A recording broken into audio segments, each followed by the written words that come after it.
Emergency यानी कि आपातकाल। आपातकाल के बारे में आपने ज़रूर सुना होगा, जो कि इंदिरा गांधी के शासनकाल में लगाई गई थी।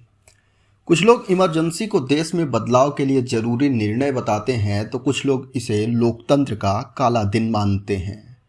कहते हैं इमरजेंसी से बड़ी तानाशाही न आज तक हुई है और न भविष्य में कभी होगी।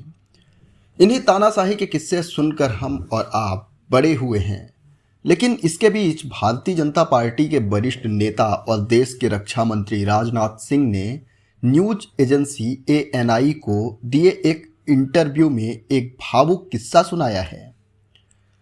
राजनाथ सिंह ने कहा कि आपातकाल के खिलाफ JP आंदोलन के दौरान उन्हें मिर्जापुर सोनभद्र का संयोजक बनाया गया था। उन्होंने कहा कि मुझे जेल में डाल दिया गया क्योंकि हम आपातकाल का विरोध कर रहे थे। हम आंदोलन करते थे, हमने लोगों के बीच जागरूकता पैदा की कि आपातकाल कितना खतरनाक और तानाशाही प्रवृत्ति को दर्शाता है।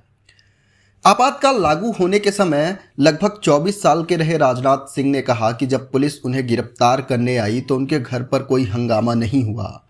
उन्होंने कहा कि उस वक्त मेरी नई नई शादी हुई थी। मैं पूरा दिन काम करता और बाद में शाम को घर लौटता।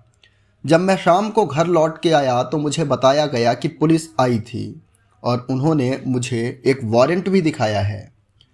आधी रात के आसपास का समय था, तब मुझे जेल ले जाया गया और मुझे एकांत कारावास में रख दिया गया। आगे राजनाथ सिंह ने कहा कि जब 1 साल बीत गया तो उनकी मां ने पूछा कि क्या उन्हें रिहा किया जाएगा, और उनके चचेरे भाई ने बताया कि नहीं, आपातकाल को 1 साल के लिए और बढ़ा दिया गया है। यह जानने पर उनकी मां को ब्रेन हैमरेज हुआ। वो लगभग 27 दिनों तक अस्पताल में रहीं, अपने बेटे से एक मुलाकात को तड़पती रहीं और मर गईं। राजनाथ सिंह ने कहा कि मैं नहीं आ सका, मुझे रिहाई नहीं मिली, पैरोल नहीं मिली। मैंने जेल के अंदर ही अपना सिर मुंडवाया।